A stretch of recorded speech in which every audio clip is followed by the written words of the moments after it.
Today on Notsam Wrestling, is Becky Lynch done with WWE? AJ Styles goes full Mark Henry, the latest on Rhea and Liv, and Dom, the latest on TNA and NXT. This is Notsam Wrestling.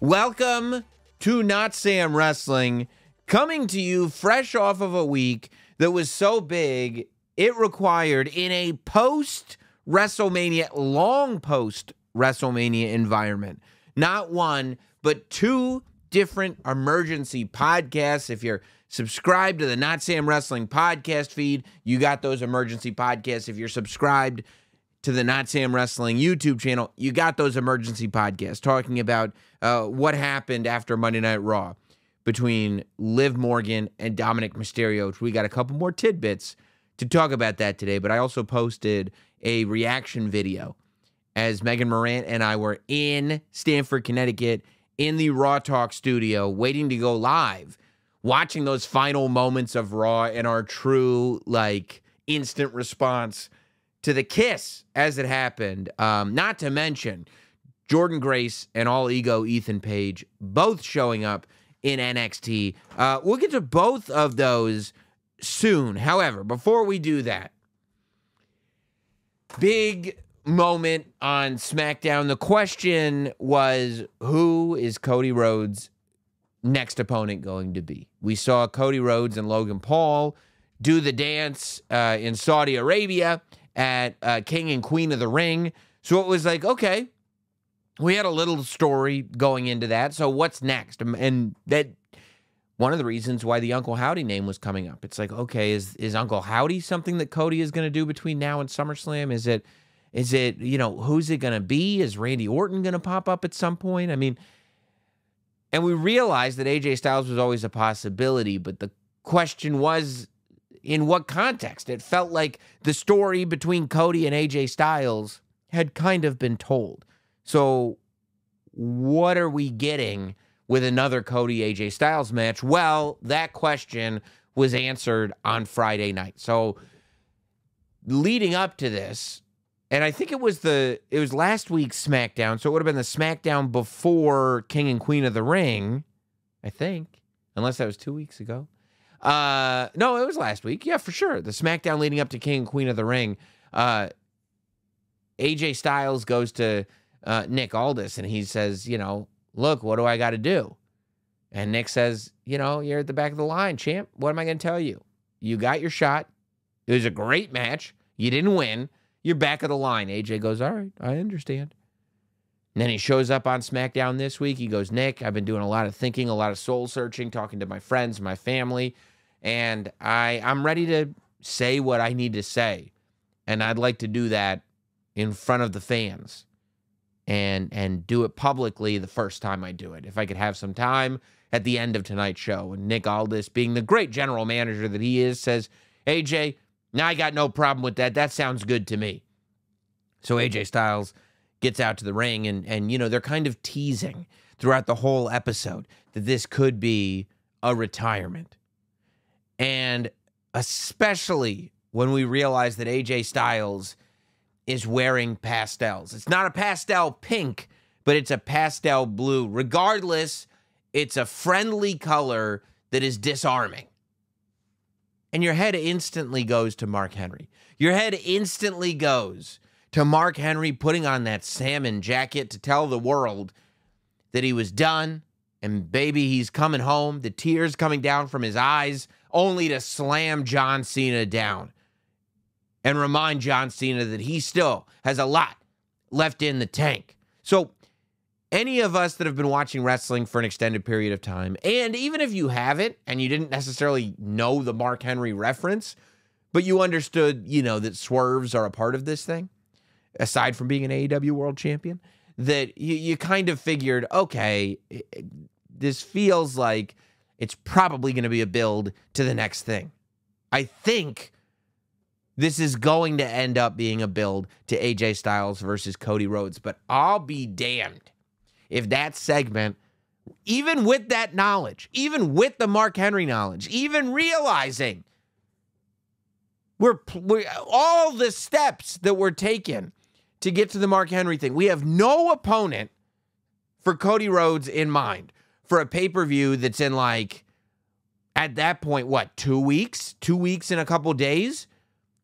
And it feels like AJ Styles might literally still have a lot left in the tank. Not literally, I guess, but you know what I'm saying. Even with all that information, because the segment was performed so well, you went on that ride with the performers. You went on that ride when AJ Styles comes out.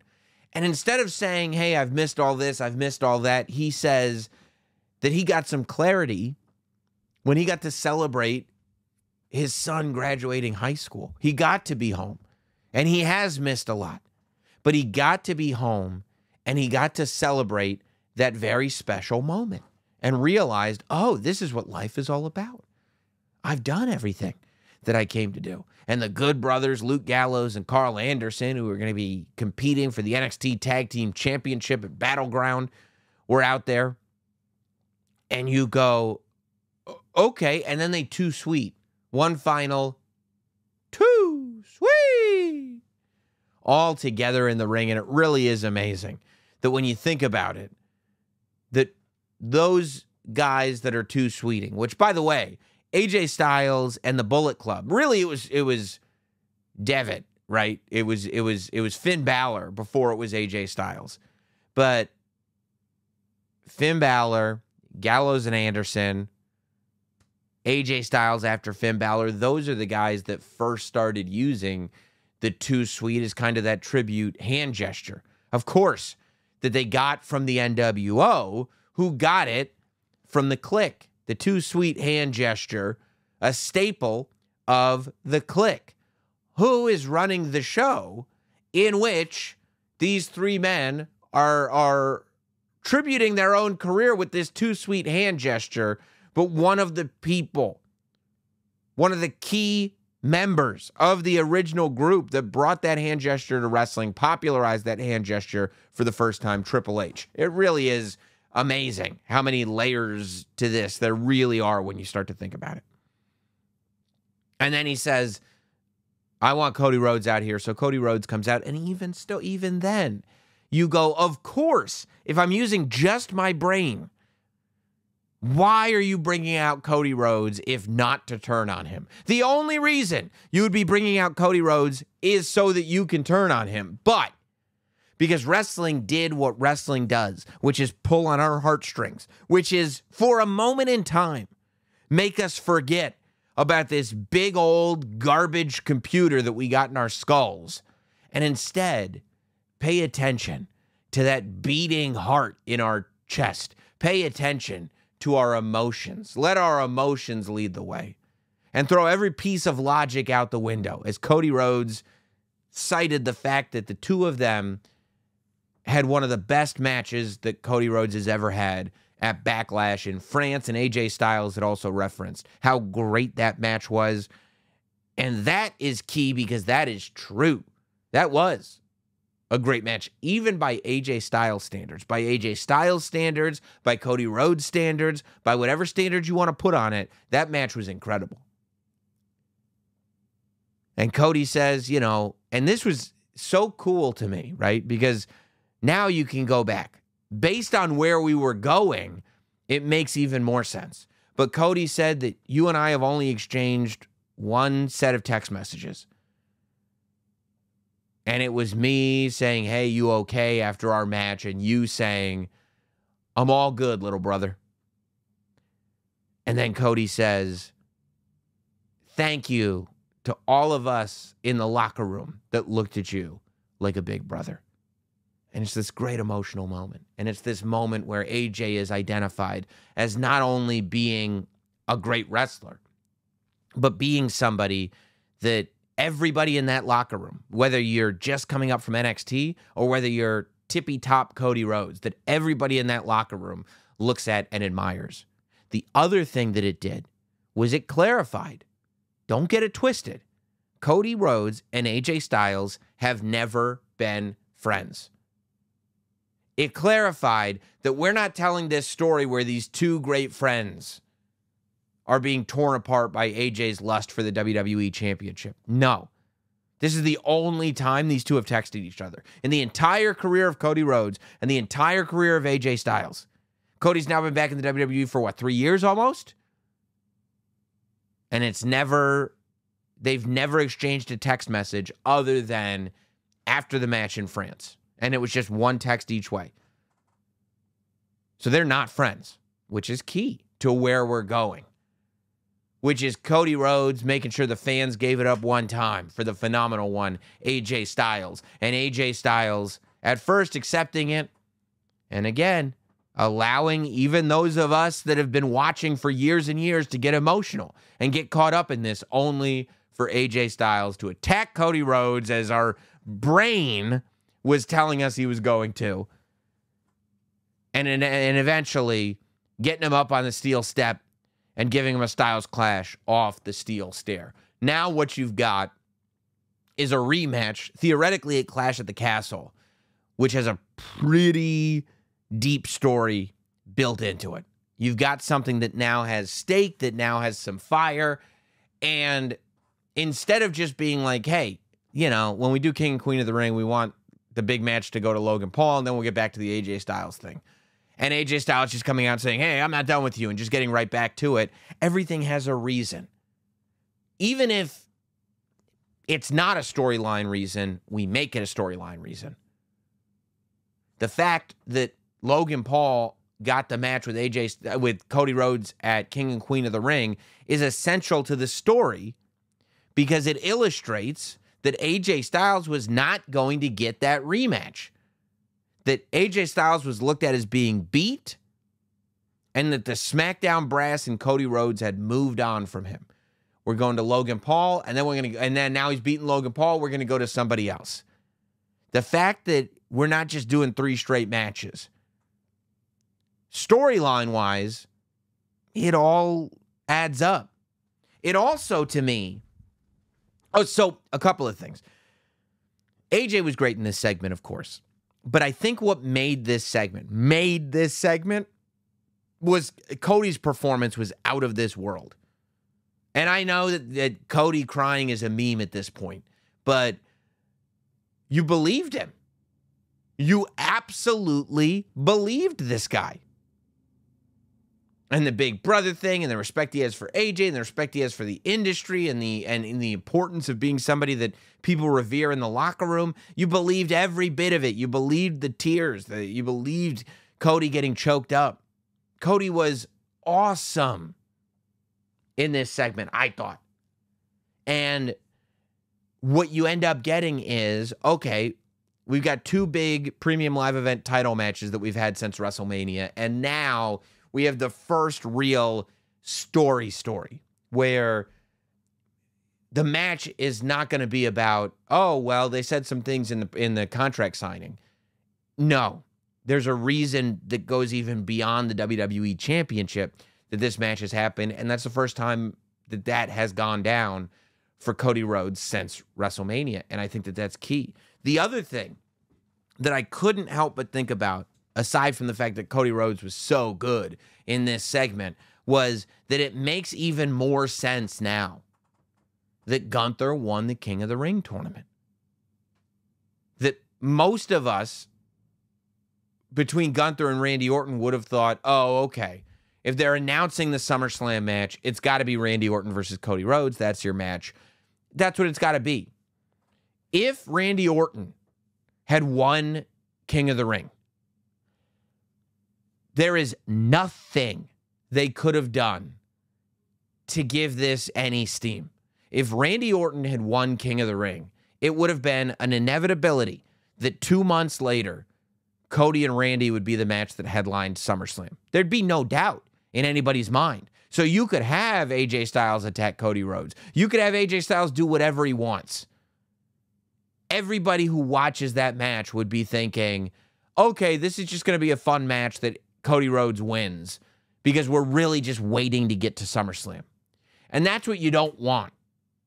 You don't want the vibe of like, okay, this is entertaining and all, but we're just waiting for the next one. So the fact that Gunther wins King of the Ring, it means that now AJ Styles, as an opponent for Cody Rhodes, has our undivided attention. It also, on the other side of the coin,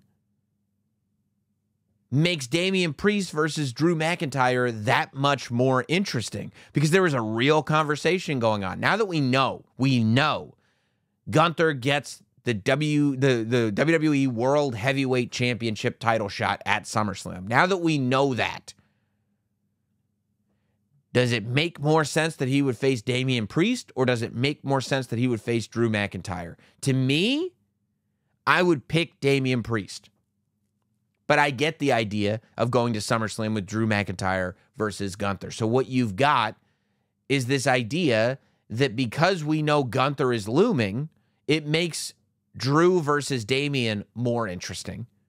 And because we don't know what Cody is doing at SummerSlam, we don't know if Cody is facing Randy Orton, it makes Cody versus AJ Styles more interesting.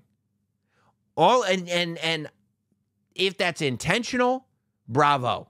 If it's unintentional, well then, hey, you just walked yourself into something that makes complete narrative sense and is a great case scenario. So again, I say bravo. Because it is really cool when you start thinking about the way things affect each other and how in order to get the most out of all of these scenarios, that result not only matters, but it was the right result.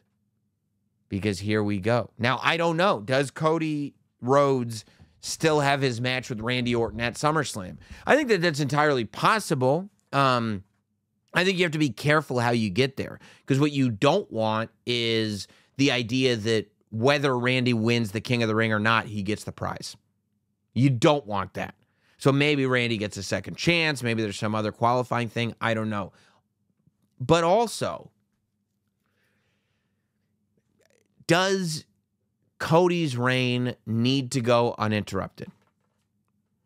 Is there a world where we get a shock win from AJ Styles? Is there a world where AJ Styles, right? We can go to a three-match scenario between Cody Rhodes and AJ Styles, of course. But doesn't make sense to go there if you've already beaten AJ twice. Unless you can make it. Unless there's a story that, you know, kind of elaborates on that the way they did with this rematch. So, I mean, would it be interesting if AJ Styles kind of shocked the world? If you will really want to convince people that AJ Styles is that good, maybe it kind of makes all the sense in the world that AJ Styles beats Cody Rhodes and takes the title. And maybe that means the Good Brothers get involved. Maybe you rebuild the OC. Maybe, I don't know. There's a million things that you could do. And then have Cody win the title back at Money in the Bank. Maybe there's some kind of triple threat. Maybe it's Cody, Randy, AJ at SummerSlam. And then Cody wins it back there and then goes on to face Randy in September. I don't know. I'm not married to it. You know, I'm not a hot potato, the championship type of person. And Cody worked so hard for that title. And he is truly the face of the company at this point. Actively speaking. It's kind of hard to believe that he would drop the title, but it's at least worth having that conversation. What if we put the title on AJ Styles for a month? You could give it right back to Cody in July. You could put the title back on Cody at Money in the Bank. AJ Styles could hold that title for 3 weeks, and it is what it is. Just to shake things up, just to make things a little interesting. But, you know, do we want to do that kind of hot potatoing? I mean, it feels like having those moments happen once in a while is a good thing. Having those moments happen all the time is where it gets like, okay, not even all the time. Having those moments even happen frequently is where it gets to a point where you're like, what are we doing? You can't even follow it anymore. But if every now and then you get a moment like that, it just might shake things up a bit. I don't know. It's worth having the conversation. Speaking of having the conversation, a conversation we need to have is we go from AJ Styles teasing a retirement to Becky Lynch teasing who knows what. Becky Lynch, according to the internet, there has been no concrete information, meaning WWE hasn't like made this announcement or anything like that, but every single source on the internet has said that as of this podcast, Becky Lynch is a free agent. That Becky Lynch allowed her WWE contract to expire. It expired over the weekend, apparently, if you read the internet. And that Becky Lynch may very well be a free agent, be a wrestler without a contract, which is incredible because it not only does it make her the hottest free agent in the industry, but it also makes you go, you may be one of the hottest free agents of all time. The idea that somebody who is that big and that much of a difference maker is theoretically without a deal right now, that is huge. And look, rule number 2 of Notsam Wrestling is to speculate wildly. So I will sit here and tell you what I think. I think that Becky Lynch is probably going to take some real time off. And taking real time off means you're not contracted anywhere. There is no scenario where WWE can call you and say, hey, we need you to do this. Hey, we need you to do that. Hey, could you just come in and do this? Could you just maybe come in for this story? Maybe just come in for this match? No, because we don't have a deal. I'm not a WWE superstar right now. I don't work for that company. This is an opportunity for Becky Lynch to have actual time off. She's not doing media. She's not doing shows in arenas. She's not doing television. She's not doing anything. I think Becky Lynch will probably take an extended break, sign a new deal, and show up as a surprise somewhere. If I'm Becky Lynch, I'm going to go dark until I know exactly where and when I want to be back. And whether that's not until the Royal Rumble, whether that's as soon as SummerSlam, whether that's at Survivor Series, I don't know. Could be, I mean, who knows? She's Irish. Scotland's not that far away from Ireland. Maybe she waits, 2 weeks and decides 2 weeks is enough. Here I am at Clash at the Castle. But I do think that we'll see her back in WWE. Now, the rule number 2, the speculate wildly part of me goes, this opens up Pandora's box to so many different things. For example, maybe Becky Lynch wants to just go out there and have a good time. Maybe Becky Lynch wants to remember where her roots are, right? Go back to the beginning of first getting into wrestling. I was watching GCW's Tournament of Survival here and there over the weekend, and I was absolutely thinking, what if Becky Lynch just showed up at a GCW show? I don't think she would do a death match. I don't think she would do any match at all. I mean, here's the thing about Becky Lynch. She should charge, at this point, so much money to wrestle that nobody could afford it. The idea that you would be doing something for fun and can even have a remote possibility of getting injured, there's too much on the table for that. But the idea that you come into a GCW show, the idea that you go over to the UK indies and just pop in and cut a promo or something, just because you can, I think that that's really cool. Look, the fact is that in 1994, Hulk Hogan was a free agent. He was not under contract with WWE, but there was this kind of understanding that, of course, Hulk Hogan's not going to go and wrestle for the competition. Number one, he's going to be loyal to WWE, and number two, WCW is not looked at as a serious competitor. At that point, WCW wasn't looked at as the type of organization Hulk Hogan would pop in, and that's what made Hulk Hogan so valuable, that he instantly put that credibility on WCW. Whereas if Hulk Hogan can join WCW, then anyone can join WCW, and that's exactly what happened.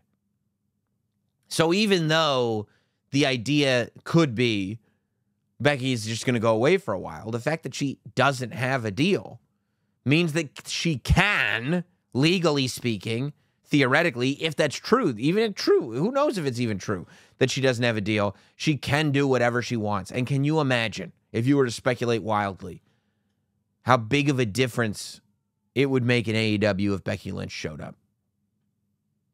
Becky Lynch showed up Rebecca Quinn, whatever, however you want to go.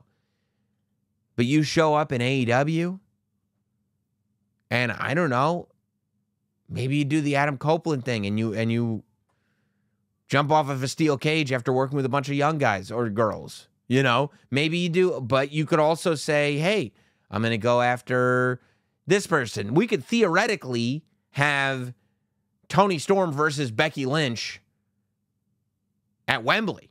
We could have Jamie Hayter, if she's back, versus Becky Lynch at Wembley. It's possible. And then move on to Mercedes and Becky Lynch. It'd be nuts. It's possible. I don't think it's going to happen, but it's possible. And I love living in this world of wrestling where anything is possible. What do I hope? I hope that Becky gets to rest. I hope that Becky gets to spend a little bit of time with her husband and her child. Most importantly, that she gets to connect with that child more than ever. And instead of having that child kind of live in this same world where mommy has this crazy life, I hope that Becky gets the opportunity to just allow herself to revolve around her daughter and just spend that time and watch her grow and watch the person. Even, these kids, they change so quickly. Even the moments. Just experience all of them. I hope that she also gets some peace and quiet and gets to really reflect on what she has accomplished so far in her career. That she was at this point where she may not wrestle at all. She was thinking about just throwing the towel in and giving up on the dream. And she didn't give up on the dream. And she made it to NXT. And even though there were others that were pegged to be the top dog, she worked and she worked and she worked. And in that work was able to connect with the audience in a way that, in my opinion, no female superstar has ever connected with the WWE audience. And Becky Lynch was able to do something that, in my opinion, no female WWE superstar has ever done. And that's become the top person in the company. By WrestleMania 35, Becky Lynch was the top act in WWE. Male, female, doesn't matter. Changed everything. Was able to come back again. Was able to main event WrestleMania. Then after that was able to become a villain for a while. Was able to get another run out of Trish Stratus that, while everybody was saying, oh, this is going to be rough, led to just this amazing cage match between the two of them. Gave Trish Stratus one of Trish's best matches ever. And then comes back again, and when Rhea Ripley goes down, is that vehicle needed to take Liv Morgan to the next level? I could go on, and I haven't done all the research needed to properly give Becky Lynch credit for everything that she's done. But that's another thing that I hope she does, is sit back and just feel pride in the fact that she has done things that nobody else has done and lived her dream to every expectation that any rational or irrational person could have. And then finally, the step 3 is, I hope she gets to experience everybody missing her. I hope that after everything that she has contributed thus far in her career, that she gets to feel that the fans miss her and that the fans want to see her again. And with that support that builds, I hope that whenever she returns, it's a shock, it's a surprise, and she gets the ovation of a lifetime. That's what I hope for Becky Lynch. But when we talk about shock, when we talk about surprises, of course, we had to cut an emergency podcast earlier this week because HB Shizzle does it again. Shawn Michaels changed his Twitter profile to that picture of him in a chef's hat because HBK is cooking. NXT is up to something. It's up to something season in NXT, and they are doing something. They are headed to Battleground at the UFC Apex in Las Vegas, Nevada. This is the first time that the WWE is going to be using a UFC venue since TKO merged. And I think that NXT is taking that responsibility seriously. Guys, sorry for the interruption, but this episode is brought to you by BetterHelp. Look, everybody needs to talk, whether you're going through a huge breakup or you just need a sounding board for daily stressors. Therapy is useful for everyone. Develop positive coping skills, learn how to set boundaries, and become the best version of yourself. Problems never go away by ignoring them. Sometimes you just need somebody to listen. Sometimes you just need somebody to bounce things off of. That's where BetterHelp comes in. See, BetterHelp's online therapy makes it easier to access no matter who you are or what your schedule looks like. And trust me, I'm a very busy guy. All of your appointments are 100% online.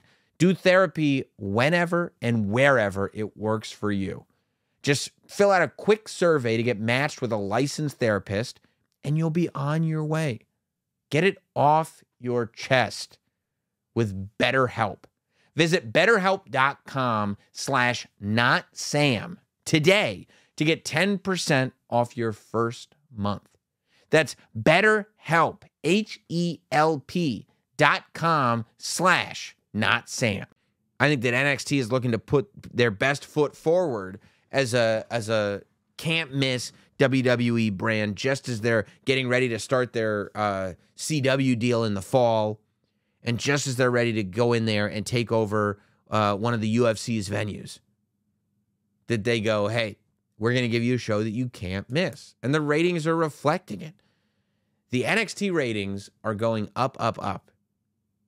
And it's amazing that they went up this week because aside from Sexy Red, ski, yay, all the stuff on that show was a surprise. Nobody saw it coming, and it was such a surprise, it wasn't even a wrestling surprise. It wasn't one of those surprises that you had heard about. Oh, I heard this might happen. It was totally out of the blue. I'm talking about Jordynne Grace showing up as the TNA Knockouts champion. I'm talking about All Ego Ethan Page showing up. Now, there is still not a ton of clarification on what's going on. Jordynne Grace is going to be wrestling on NXT on Tuesday, and then wrestling at the Premium Live event. TNA Knockouts champion versus NXT Women's champion. I would imagine we're getting Ethan Page versus Trick Williams at NXT Battleground. The question is this a scenario where both Jordynne Grace and Ethan Page are being brought in to just be high-profile industry challengers for the champion? Is NXT looking at potentially doing something that's a little more like boxing, where they look and they find talent that may not be part of NXT and just build a big championship fight? Because that's the feel that I get from both the Ethan Page match and the Jordynne Grace match. Now, the Ethan Page thing is, of course, its own separate thing, and there has not been, at least in front of on my desk, clarification on if Ethan Page is actually signed to NXT. Meaning, obviously, he signed a deal to do NXT, but I don't know if he's got a WWE deal. You know, there hasn't been any big announcements that Ethan Page has been signed to WWE. Just that I've seen anyway, unless I've missed him somehow. I don't miss that much, but it's possible. So the Ethan Page thing is very, very interesting. We'll probably at least get some light shed on what the story is going to be between him and Trick Williams this week on NXT. But the Jordynne Grace thing is even more interesting because it leads to wild speculation and conversation about the idea that there could be a partnership. We live in this world where we could see a partnership exist between NXT and TNA, or WWE and TNA. There are a lot of rumors flying around that TNA's next pay-per-view, which I believe will be in Chicago, may have WWE representation, whether that's WWE, whether that's NXT, who knows? At the same time, apparently this week, while all this good news is happening for NXT, a lot of behind-the-scenes, for TNA, a lot of behind-the-scenes people at TNA were let go. Some high-ranking creative members are no longer working there, some marketing people, some live events people, and it's left the future of what that company is exactly. It's left it to be questioned.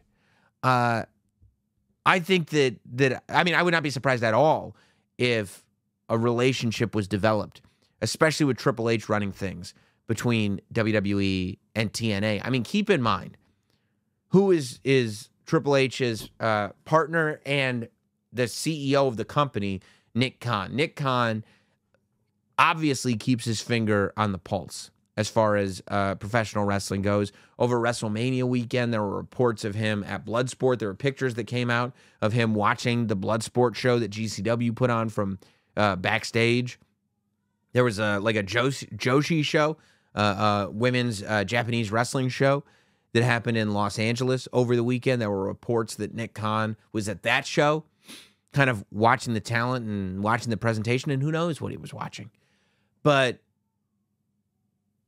I have to believe, we know that Triple H appreciates what TNA has done, because if you look at NXT, so much of what's come from TNA, so much of what was happening in NXT at a particular time came from TNA. The same way it was clear that the stuff Ring of Honor was doing at one point was very well appreciated. If you look, whether it's AJ Styles, Samoa Joe, whether it's backstage with people like Jeremy Borash, whether it's Sorry About Your Damn Luck coming in for a quick shot, whether it's Bobby Roode coming in, whether it's, there's a ton of people. Rockstar Spud came in.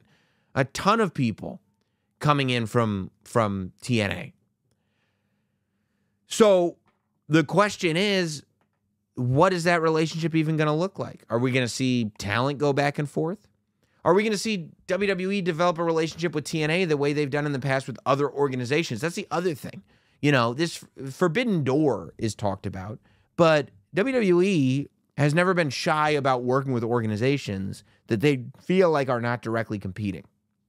In the Monday Night Wars era, as much as WCW and WWE were competing, WWE was working with ECW. WWE developed a partnership with ECW where there was talent going back and forth, where there was ECW representation on WWE television. Not too long ago, pre-pandemic, NXT developed a relationship. First of all, NXT UK developed relationships with some of those UK promotions. And NXT here in the States developed a partnership with Evolve. Remember the Evolve partnership for the pandemic and before Evolve ceased to exist? That partnership went so deep that there was actually an Evolve special on the WWE Network, live on the WWE Network.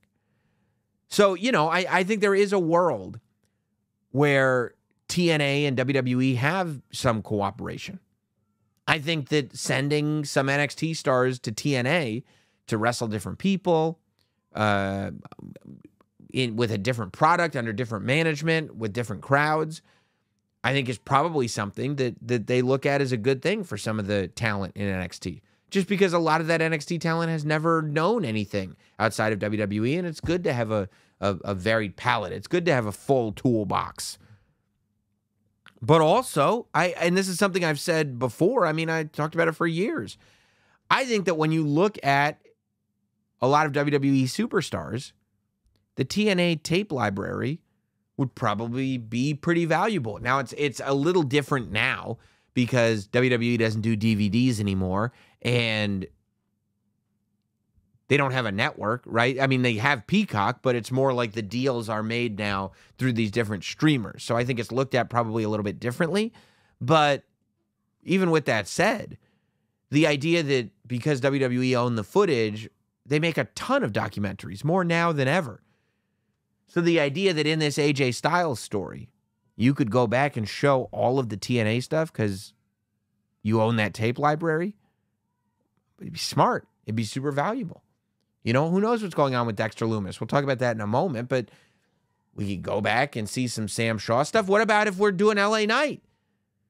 And we go back and look at the fact that, yeah, this guy fought to get here. Here's all the stuff he did as Eli Drake in TNA and in Impact. What if we want to go back and look at what Drew Galloway was doing? We've heard the stories of the fact that this guy had to reinvent himself after he left the WWE for the first time. What if we had that tape to show you? I think there's a lot there, and I think it's going to get really interesting the further along it goes. The other emergency podcast that we did was, when Liv Morgan kissed Dominic Mysterio. And as you go back and watch it, it was done really, really interestingly. Because as much as it was, whoa, like this is the thing we've been waiting for. There was all this speculation. There was all this behind the scenes. There was the bandana being passed around. And now we have it. This is actionable. This is a thing happening. That even though we had that kind of, let's say, clarity on that, we still have more questions than answers. You know, was Liv Morgan, because Dominic slamming the door on Becky Lynch, it still was clear that that wasn't something that Dominic necessarily did on purpose, right? Braun Strowman ran into him. He couldn't have planned that unless the Judgment Day's pretty smart. But Liv Morgan plants one on Dominic. And you can't really tell watching, like, did Liv just decide in that moment to do it? Or is this something that the two of them had cooking? If Liv just decided in that moment to do it, did she do it just to send a message to Rhea Ripley and Dominic Mysterio had nothing to do with it? Or is this something Dominic and Liv have had cooking? Dominic, the way he reacted, he wasn't happy about it. He was frowning. He didn't stop frowning. He didn't kiss back. But he also didn't look like shocked. He wasn't like, whoa, what just happened? What did you just do?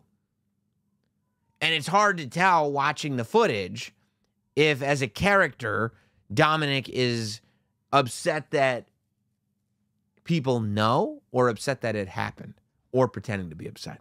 Those are kind of your three options. Is Dominic upset because Liv shouldn't have done that because Dominic loves mommy? Is Dominic upset because he didn't want mommy to find out, but this has been going on, which would explain why he wasn't like shocked or appalled?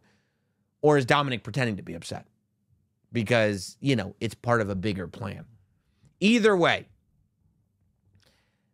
the custody of Dominic match has been brought up many times, you know, since this all happened. This is something that I think we brought up very early on. And I don't think it's cut and dry like that. I think we are looking at a full-on Judgment Day upheaval where you have Dominic kind of messing things up for everybody.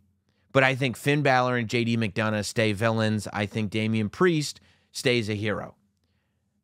If you watched Raw, that purple bandana. So we've talked about the bandana before. Dominic was wearing it around his neck. It ended up in Liv Morgan's pocket. Something that I didn't see was that Liv Morgan and JD McDonough were talking. And this was referenced on the air. That JD says, no. I was just telling her, you're not going to keep that title. And it's like, nobody believes him, which is great. But what I didn't see until somebody pointed it out to me with these sleuths on the internet was that JD had the purple bandana wrapped around his arm when he was explaining what happened. That bandana is floating everywhere. And then I see the Judgment Day at a live event in White Plains this weekend. I went to the White Plains live event.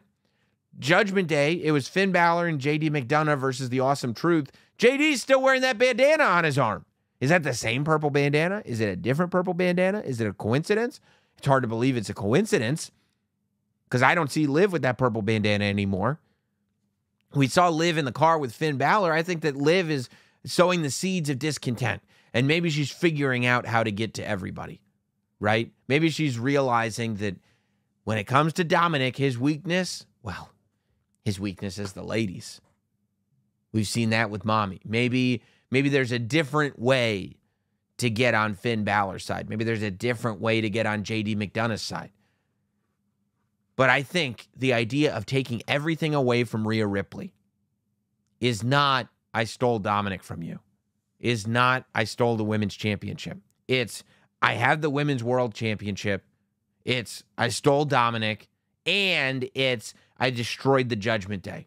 So now you come back and you have nothing only to find out that Rhea Ripley has Damian Priest. And that's when we get the Damian Priest babyface turn. When Damian Priest informs Liv, you didn't take everything away from Rhea. And Rhea's best friend, Damian Priest, is by her side. Not only does that turn Damian Priest babyface, not only does it further the storyline between Rhea Ripley and Liv Morgan, but now you get to SummerSlam with Damian Priest as the World Heavyweight Champion, and he's a babyface in his match against super villain Gunther. It all makes too much sense. Why wouldn't you do it? Why wouldn't you? And as the bloodline turns, yes, as our bloodline turns, still more bloodline breakdown that we have to get to. So when we talk about turns coming, clearly something's got to give with Paul Heyman and with Roman Reigns. Once again, we saw an episode of SmackDown where the crowd is chanting, "We want Roman, we want Roman." Now, I told you, the minute Roman Reigns loses the WWE Championship, he's going to become the biggest babyface in the company. People didn't believe me when I said it. Oh, no, Roman sucks as a babyface. No. Not this Roman. Not this Roman. Because whether people want to admit it or not, everybody knows that Roman changed the industry. Everybody knows that nobody has ever been able to pull off anything remotely close to what Roman pulled off with the Bloodline. So there's no surprise that the minute he loses the title, which means we don't have to boo him anymore because he's not holding that title hostage, because he's not retaining the championship with interference, because he's not doing things to drive us crazy. Cody has finished the story. We can breathe a sigh of relief, and instantly we can appreciate everything that Roman Reigns has done for the last 3 to 4 years. And that's the energy that you're getting immediately. That's the energy that you're getting with Roman Reigns, not even on television. When Solo Sikoa or Tama Tonga or Tonga Loa or Paul Heyman is on the screen and the audience can only chant, "We want Roman." And when that Roman orchestral song hits and we finally realize our tribal chief is back, whatever building they are in, if it has a roof on it, it's going to come unglued. If it doesn't, the walls will crumble around all of us because the tribal chief has returned. But what happens when the tribal chief returns? So we look at what happened with the Bloodline on SmackDown, and the story that we're really being told and that Paul Heyman is pushing heavy is that this bloodline is a different type of bloodline. What he's basically saying is that he and Roman Reigns had the opportunity to include Tama Tonga, Tonga Loa, and various other people. Because it sounded like, so Paul Heyman says we could have put, there were a lot of resumes to join the bloodline, and we did background checks on all of them, and they weren't getting in. That leads me to believe that both Tama Tonga and Tonga Loa were considered for the bloodline, but were looked at as too violent, too unpredictable. They're animals. We can't have them in our organization. It also leads me to believe that there are more. That when we see other people show up, that these will also be people considered for the bloodline. And now you have another element. Now what Paul Heyman has told us is that Roman Reigns didn't allow these people to be a part of the bloodline, whether that's Tama Tonga, Tonga Loa, or whoever's coming next. That it's Solo who's allowing them in. It's Solo who is letting them eat the way Solo and Jimmy and Jay were allowed to eat under Roman. And so, of course, they're going to be loyal to Solo Sikoa and have a little bit extra resentment for the tribal chief Roman Reigns. You had Paul Heyman who's saying, like, it's violence for the sake of violence. We have to stop. It's out of control. By the way, Tama Tonga looks incredible in the ring. I just want to say that. He's awesome. He goes, we have to make sure that when Roman Reigns, the tribal chief, returns, Cody Rhodes is already in check. And Solo Sikoa goes, Paul, we already have him in check. He doesn't even know it. Paul Heyman goes, with all due respect, It doesn't sound that respectful. There's a little something in that Paul Heyman tone. He says, with all due respect, who's we? And Kevin Owens' music hits. And Solo Sikoa informs Paul Heyman he's got to go take care of that thing with Kevin Owens. Now, look. If Solo Sikoa had just said, we already have him in check, then you're assuming he's talking about himself, Tama Tonga, and Tonga Loa. But he didn't say that. Well, he did say that, but then Paul Heyman said, who is we? And the fact that we did not get an answer to who is we didn't get that answer, can only lead one to believe that there is an answer that we are waiting for. And we are going to get. That there is a we. That there is a presiding body over this. What role is Jacob Fatu going to come into if he gets there? The long-rumored member of the Fatu family that people want to see in the bloodline. Is this a scenario where The Rock is in charge? You know, The Rock being an offshoot, the Maivia side of the bloodline. Maybe The Rock is more welcoming to another offshoot. The Tongans, Haku's side of the bloodline. Is Solo working with The Rock? And obviously the match that everybody's fantasy booking is Bloodline versus Bloodline. Is Roman and the Usos versus Solo, Tama, and Tonga. If they add a fourth member, a Jacob Fatu, a whoever, even The Rock, people have fantasy booked, and the idea would be amazing of Sami Zayn joining sides with Roman Reigns and the Usos once more. Here's what I think is going to be key. What's going to be key is the idea that this new bloodline is a threat to Roman Reigns. Now, you could get there with The Rock. If The Rock sides with the new bloodline. See, I feel like we're going to Rock versus Cody at WrestleMania. The question is, are we going to Rock versus Cody or are we going to Rock versus Roman? Because if we're going to Rock versus Cody, then the idea is that Roman would probably have some kind of bloodline match at WrestleMania. But if we're going to Rock versus Roman, then that is the bloodline match. And if we're going to Rock versus Cody, does it make sense for The Rock to get involved in all this bloodline stuff if we're trying to tell a story between him and Cody? You see what I'm saying? Unless you're going to reveal it the night after Mania, right? Maybe The Rock beats Cody, and then it is revealed that he is the higher power. It was me, Roman. It was me all along. Possible. But I think that let's say The Rock is out of the conversation. No final boss here. When Roman, because he won't, I doubt that The Rock will be around for SummerSlam. I think we're seeing The Rock again at WrestleMania. He has made no indication that he'll be back before next year's WrestleMania. So if you've got a bloodline situation happening, the bloodline has to be a credible threat to Roman Reigns. Right now, no member of the bloodline can touch Roman Reigns. If Roman Reigns comes back, nobody is looking at the bloodline and going, oh, I bet they can beat Roman Reigns. If Roman Reigns comes back, he's looked at as a guy who's going to be able to just steamroll over all three members of this new bloodline. It just is what it is. That's if it happens right now. You still got time. You can still build everybody involved. I wonder, as much as you want to see, I want to see Paul Heyman and Roman Reigns as baby faces. I know Roman Reigns is going to be a babyface. I want to see what a Paul Heyman babyface looks like. I think after all these years of Paul Heyman as a villain,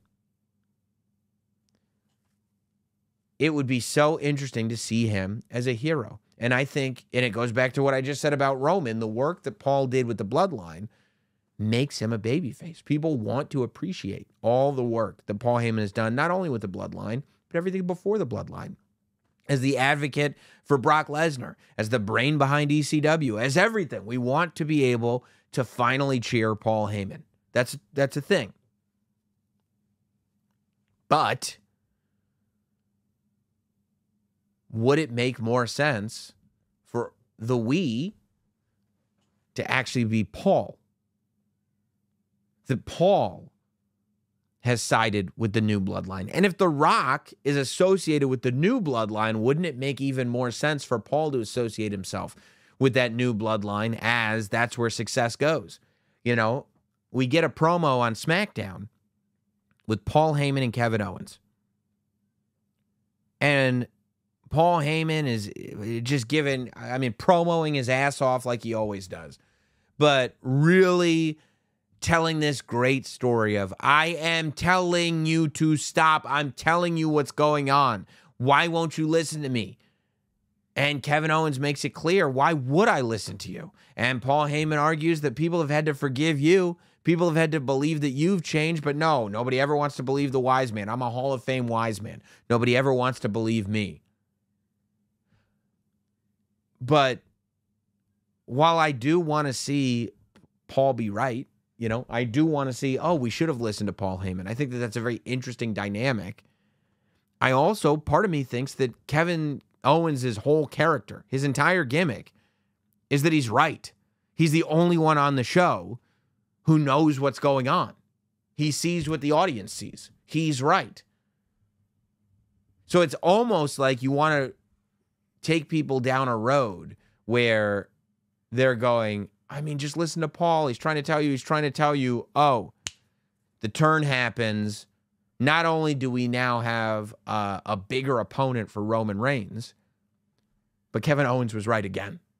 And that's who Kevin Owens is. Just something to think about. Again, this goes back to like the AJ Styles winning the title. I'm not sitting here advocating for Paul Heyman to turn on Roman. But what I am saying is, if Paul Heyman and Roman turn babyface and then Heyman turns on Roman, it's interesting. It's interesting. And before we get to emails, speaking of interesting, and by the way, don't forget, you can come see Notsam Wrestling live at SummerSlam weekend, Thursday, the Thursday before SummerSlam, August 1st, 7:30 p.m. show at Hilarities in Cleveland. There's a ticket link at notsam.com. It's going to be a great show. I personally cannot wait. I love doing these live shows. We'll have great guests. It'll be awesome. Come check it out. I do want to do a little Uncle Howdy update. We've got some Uncle Howdy news. We've had QR codes all over the place, Raw, SmackDown, everywhere. But to me, the most interesting thing that Uncle Howdy did, I am loving that the Nightbird stuff has been expanding upon what we saw with Bray Wyatt, that the White Rabbit QR code chase was the beginning of this, but now it's like, where can we fit this stuff in? Where can we add it to? Of course, every QR code has led to a WWE.com link. So clearly, the Nightbird, Uncle Howdy, whatever it is, has some kind of access to WWE.com, and we saw that firsthand over the weekend when Uncle Howdy and whoever this is fully took over WWE.com. If you went to WWE.com or you went to the WWE app, you immediately saw the same kind of shadowy photo that we saw in the therapist video where his hands were moving and we were all freaking out. A picture of him, and then this like letter that was almost like a poem, although I don't think it rhymed. And basically it was it was just a long letter about people being undervalued. About just because somebody doesn't show their worth doesn't mean they're worthless. Just because they're being undervalued by the ignorant does not mean that they're worth any less. That doesn't display what they're capable of. It went, I feel like, deeper into this idea that while, yes, this is the spirit of what Bray Wyatt started is in this thing, that this is more about the people that WWE forgot. This is about the people who were never given a chance. These are people who were, for lack of a better term, booked poorly. And whether that goes into the list of the people who are rumored to be in this faction, whether that's Nikki Cross, who spent weeks and weeks and weeks and weeks and weeks just weirdly staring off into the distance with nothing to come of it. Whether it's, Joe Gacy, who had his whole, first it was even before it was Schism, but before that it was the, safe space guy, which was really odd. And then this guy is just, climb up to the roof of the building and I like to be in painful matches guy. It's Dexter Loomis, who kidnapped and murdered people, I guess. It's all these people who feel as though they've been on the shelf, and Bo Dallas could fit right in there. That's what the whole B team run was based on. At the end of the letter, here are the two things that I found most interesting about this, because, again, I do feel like it clarified that this is about a group of people who were misused and thrown out by the WWE, which is a cool concept. And at the end, it says, a massacre is coming. This goes back to what I said when I was initially breaking down QR codes a couple weeks ago, which is this is far more malicious than the White Rabbit stuff. The White Rabbit stuff, it didn't feel like there was true evil coming through. This feels evil. If anything, you could argue that the White Rabbit stuff it felt like it was Bray just trying to be Bray and trying to be a good dude. But Uncle Howdy was that thing that was haunting Bray. Uncle Howdy was what was making Bray evil when Bray was just trying to be Bray again. He was trying to relate to the audience as a human being, but Uncle Howdy was haunting him, making him do unspeakable things. Well, if all these QR codes are based around Uncle Howdy speaking to us directly instead of through Bray, now we've just got that evil essence. Now we've just got that villainy. And so now we've got something that I think will be evil, will be a bad guy. Also, the thing ended with 168/197. And at first I was like, what is this? But I don't think there's any mystery anymore. Remember we said that all signs were now, instead of King and Queen of the Ring, all signs were pointing to June 17th. June 17th is Monday Night Raw in Corpus Christi, Texas. All signs pointed to June 17th. When you Google June 17th, the first thing that comes up is June 17th is the 168th day of a standard 365-day year, meaning not a leap year. And it is also a day in which it's 197 days until the end of the year, December 31st. 168 days in is June 17th. If you go to the end of the year, 197 days ago was June 17th. So between 168 and 197, where do you meet in the middle? June 17th. It's as clear as day. That's my new prediction. We get to the bottom of this, hopefully, on June 17th. I would love to hear your theories. If you agree with me, if you disagree with me, notsamwrestling@gmail.com is our email address, notsamwrestling@gmail.com. Over on the AEW side, by the way, big main event coming for Forbidden Door.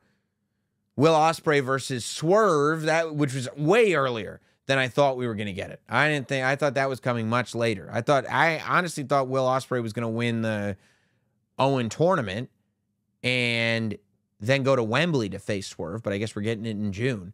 And we've also got the return of MJF on Dynamite this week, which I will be watching very, very closely. Let's go to these emails. Christian writes in, Sam, it's Christian here. My email last week was trash. You're right. I don't remember your email, but I do believe you when you tell me it was trash. You were also right on the Liv Dom storyline before anybody else. Great take. You got to, guys, you can go to every wrestling podcast you want. Come on. Only one's goated. One is goated. That's this one. We get it first. As for, because you know why? We put the work in.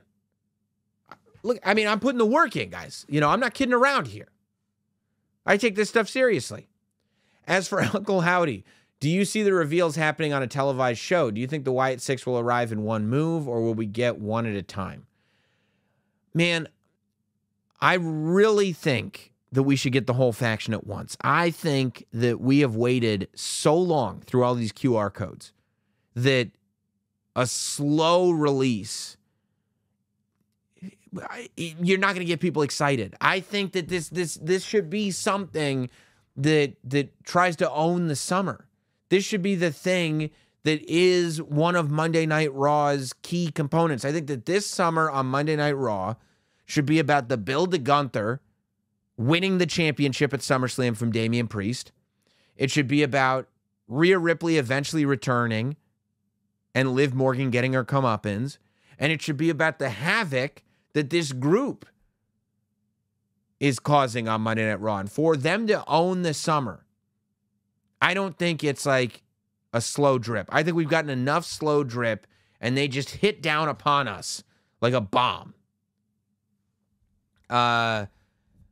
Christian says, my speculation, I don't think June 17th will unveil everybody in the faction, but instead give us the faction leader, who we all think is Uncle Howdy. I imagine it'll be a late show reveal that'll interrupt the main event in an eerie theatrical way.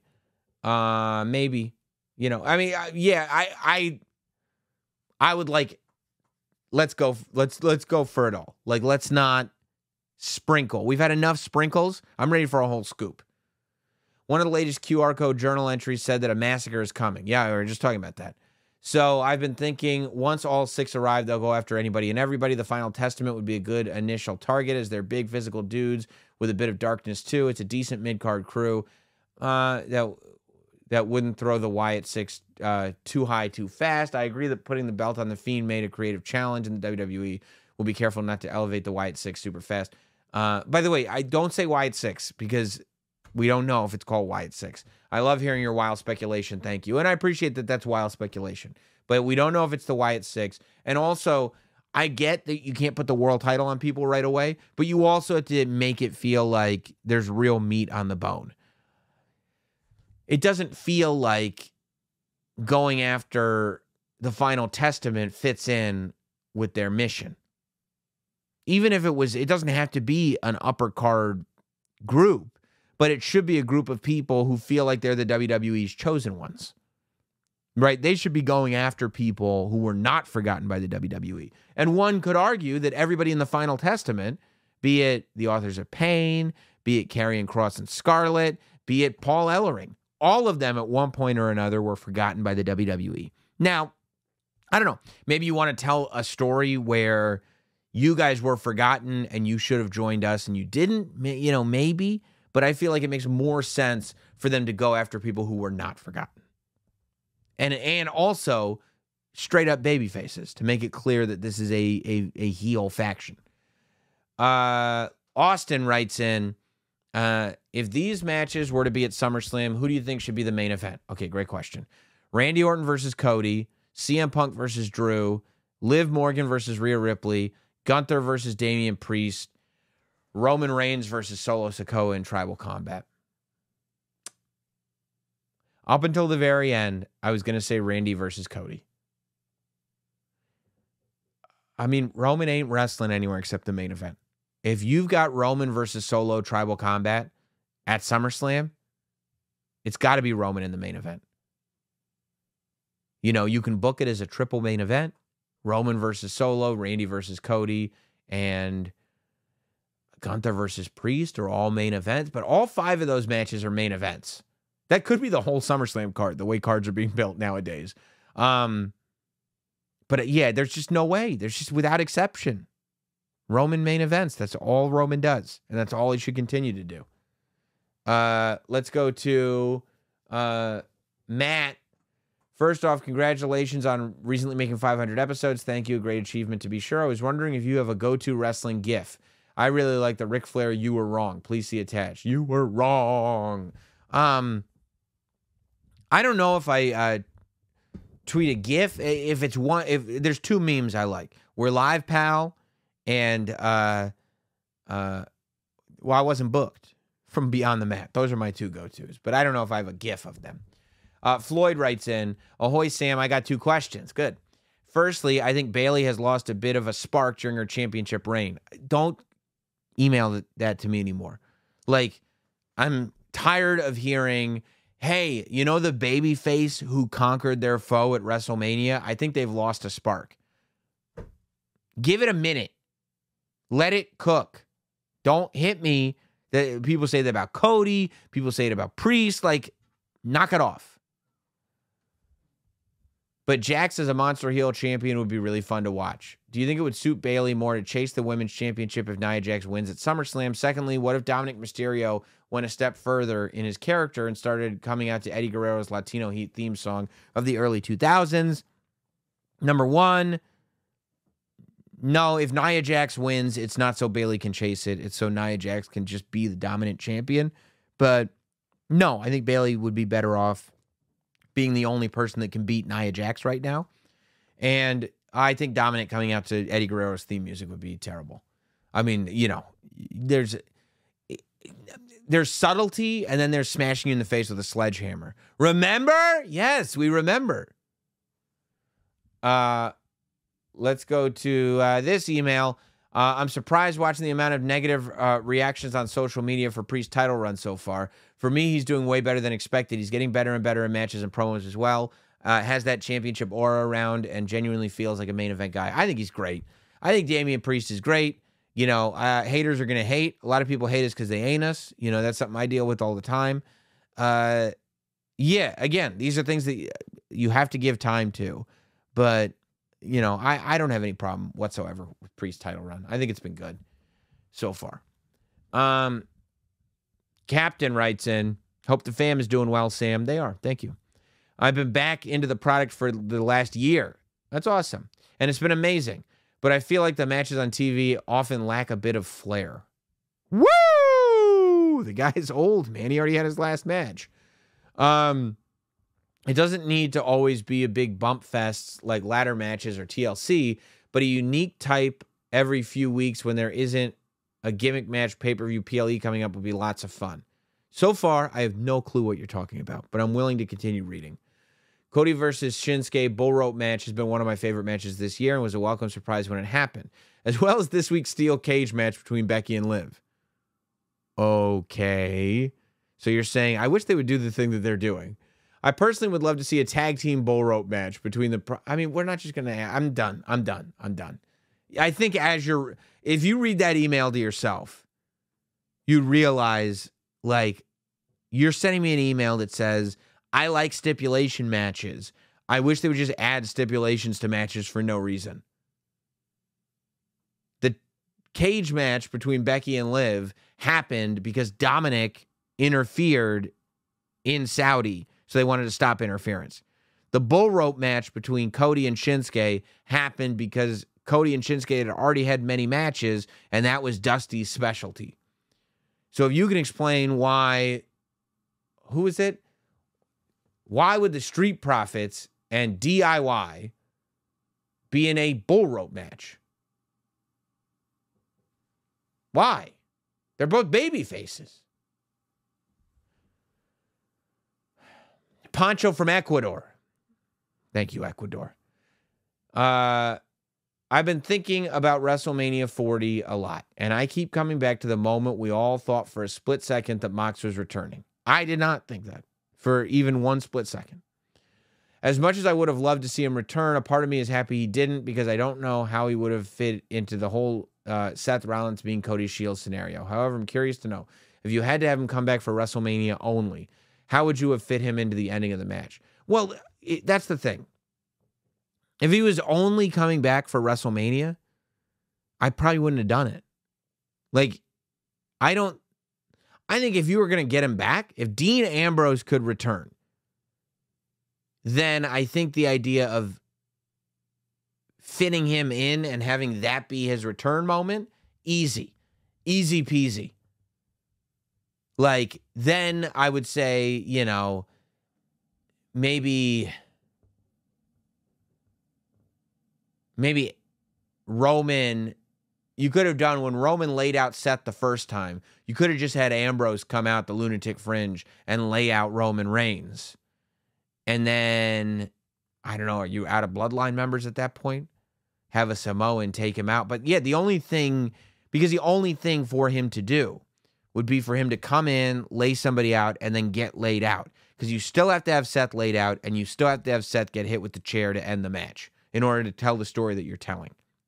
So I would not have really wanted Ambrose to come out for just a moment. I would have wanted him to come back and like done something which is the beginning of the next thing. So yeah, I mean, I would have found a Samoan to beat him up, I guess. I don't know what to tell you.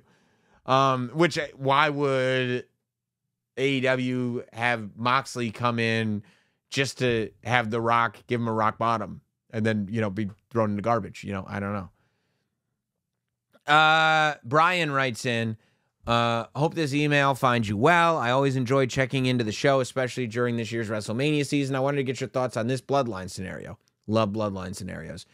I'll try to keep this short. I think what we've been hearing from Solo is true. He's been in contact with Roman this whole time. Wow. Roman is going to come back and attempt to rejoin Solo. However, Solo betrayed Jimmy for losing at WrestleMania. Why wouldn't he do the same to Roman? With Solo saying we have Cody in check, this plays to The Rock mentioning he's coming back for Cody, which also means Solo hasn't just been in contact with Roman. He's also been in talk to the final boss. Roman is constantly betrayed by those that he trusts the most. You do watch the product. Solo will then betray Roman and unite with The Rock. Meanwhile, Roman will reunite with the Usos. Thoughts? P.S. Do you have any advice for someone thinking of starting their own wrestling podcast or platform? Come up with what you want to do and do that. Like, don't just go, I'm going to start a wrestling podcast. And there's a lot of different ways to do a wrestling podcast. Come up with what you want the wrestling podcast to be. What is the audience for it? What value does it provide? And then do that. And then just see, and you can change it as you go, but have a plan. Your scenario makes no sense. Because if Solo has been in contact with Roman, then Solo betrayed Jimmy with Roman's consent, which means that Solo didn't just betray Jimmy for losing. Solo betrayed Jimmy for losing, and Roman was mad about it. And then if Solo betrays Roman, then why would then Jimmy forgive Roman? Like, it feels really convoluted to just be like, Solo was talking to Roman, but he still betrays him. Like, you could just skip that whole step and have Solo not talking to Roman, and that way you wouldn't have to convolute everything. Let's see. Nicholas writes in, hi, boss. How are you and the family doing? We're all great. Many have talked about it during the show, but here's what I want for Swerve. He must beat off Ospreay 100% clean. So he's the only one that's beaten Will Ospreay 100% clean. Who is anybody else beating Ospreay? I don't think so. By doing so, he's stepping up to the next level, in my opinion, creating a memorable moment in his career, like McIntyre eliminating Brock in the Rumble. I hope Tony Khan will have the balls to go this way. No big deal for Ospreay. He will still be Ospreay with this loss.